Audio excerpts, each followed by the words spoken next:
How's it going, everyone? College Lefty, and in this video I'm going to be explaining what you should do during the stub sale in MLB The Show 23 that lasts until June 8th. So let's go ahead and get right into it. Now currently the stub sale is on all platforms, even though this screenshot says only on PlayStation, and a lot of people have been asking me what to do with some of their high-end cards, some of the more expensive cards in MLB The Show 23. So I kind of want to talk a little bit about what to do with the expensive players, as well as what to do with some of the cards that are featured in packs, and those players could become cheaper over time. So we're going to start with some of the higher end players, what you should do with those, and it really depends on what type of player you are. If you are a person who plays a lot of Battle Royale, or a person who spends the majority of their time on events, then you will probably be able to use some of these set 1 cards in those modes, right? Battle Royale, you'll still be able to draft these cards, and I believe you will be able to use set 1 players in specific events if those types of players are eligible. For example, if the next event features Charisma cards and World Baseball Classic cards, then you will be able to use players like Ohtani and Griffey. If you are a player that spends the majority of your time in ranked seasons, then you will definitely want to sell these cards. There's only about 33 more days left to use the set 1 players in ranked seasons, and then there's about less than 90 days to use the set 2 players. So you might consider selling some of these set 2 players that are featured in Diamond Duos packs, or featured in some of the Alter Ego packs, based on the fact that we should expect to see flash sales later on in the season, and some of those cards should drop down in price after June 8th. Right now is not really a good time to buy some of the higher end players unless you have some of the lower end players built up in your inventory that you're able to sell for an inflated rate. Then it doesn't really matter if you spend an increased amount on some of the higher end cards, because you've already made a profit off of some of your lower end cards. That is something that I've done, right? And if you really look at the market, a lot of these players are up a little bit. They're all up about 10 to 15%.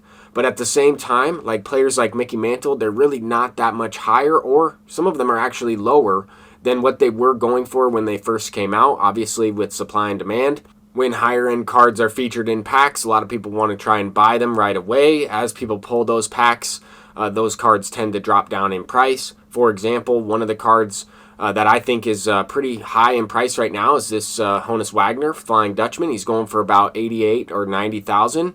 And his price can drop down to about, 72,000 here. I got a screenshot at some of his lower costs during the stub sale, and this card should probably be around 45K, like we saw with Ketel Marte when he dropped down during the flash sale, right? These cards are featured in the XP loop during double XP as the season goes on. We still have 33 days left for this season XP program. As time goes on, a lot of these cards are going to drop down in price. If you look at some of the other time frames within these other modes here, the ranked season ends in a couple of days here, about 5 days from now, and we should expect to see new World Series rewards. Those cards will be very expensive, at least with the stub sale kind of ending. And then same type of thing here with the Battle Royale program. We still have a little bit more time with this program than we do with World Series. It's staggered a little bit, but once again, the Season 2 XP reward path has the most time. So we can expect to see Alter Ego Pack 3 implemented into this XP loop. If you noticed, the developers actually added in Alter Ego Pack 2 into that XP loop. At the beginning of the season, we didn't have Alter Ego Pack 2. We only had Alter Ego Pack 1.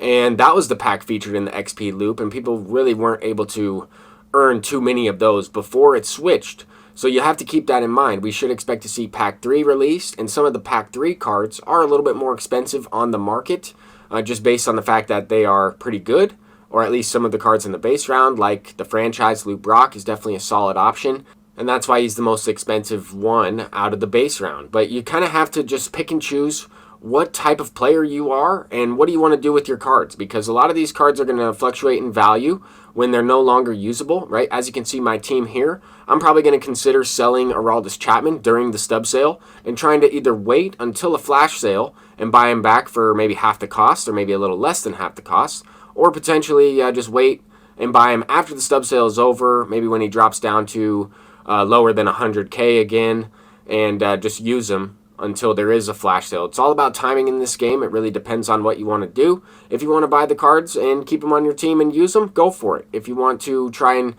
time it to where you can use the players and make your stubs back and or make a profit within your stub count, then that is also a strategy. But I'm just trying to help some people out. Until next time, I'm College Lefty, and peace out.